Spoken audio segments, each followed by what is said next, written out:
ભાવનગર શહેરમાંથી ચોથી કાવડ યાત્રાનો ભવ્ય પ્રારંભ થયો છે।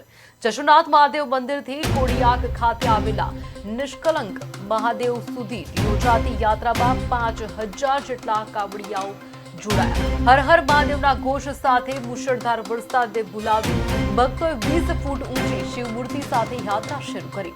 25 કિલોમીટર લાંબી યાત્રામાં અનેક સ્થળોએ લોકોએ કાવડિયાઓનું ઉત્સાહભેર સ્વાગત કર્યું।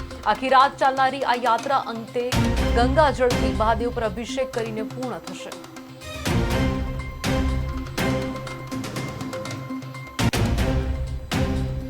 ભગવાન મહાદેવની આ ચોથી કાવડ યાત્રામાં આપ જોઈ રહ્યા છો વિશાળ સંખ્યામાં શિવભક્તો જોડાયા છે અને દર વર્ષની જેમ આ વર્ષે પણ બાબા મહાકાલની પાલખીની સવારી શિવજીનું વિશાળ સ્વરૂપ અને જલ સંગ્રહ રથ સાથે આ ભવ્ય કાવડ યાત્રા જેમાં હજારો શ્રદ્ધાળુ આજે જલ લઈને નિષ્કલંક મહાદેવજી સુધી જવાના છે, પગપાળા કરવાના છે। આ યાત્રાના માધ્યમથી હિન્દુ ધર્મના યુવાઓમાં એક શિવભક્તિનો ભાવ પેદા થાય અને કોઈ દુર્વિચાર આવતા હોય, ખરાબ વિચારો આવતા હોય તેનાથી યુવાધન દૂર રહે તેના પ્રયત્નો કર્યા છે અને એમની અંદર આપ જોઈ શકશો કે મોટી સંખ્યામાં યુવાધન આજે આ ઉમળ્યું છે અને યુવાધને બતાવ્યું છે કે સનાતન ધર્મ માટે કોઈ પણ વસ્તુ જ્યારે જરૂર પડશે તો કરવા માટે યુવા તૈયાર છે।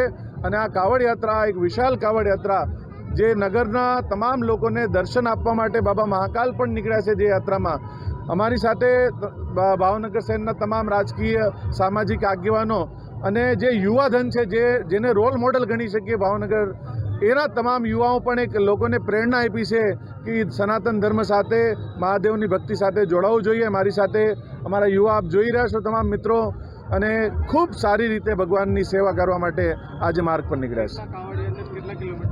કરીબ 5000 જેટલા કાવડ યાત્રીએ 25 થી 27 કિલોમીટરની આ કાવડ યાત્રા છે અને રસ્તામાં આપ જોશો તો લોકોમાં ખૂબ ઉત્સાહ છે, ખૂબ પ્યાર છે। લોકો પોતાની અનુકૂળતા મુજબ, શ્રદ્ધા મુજબ કાવડ યાત્રીઓની સેવા કરી રહ્યા છે।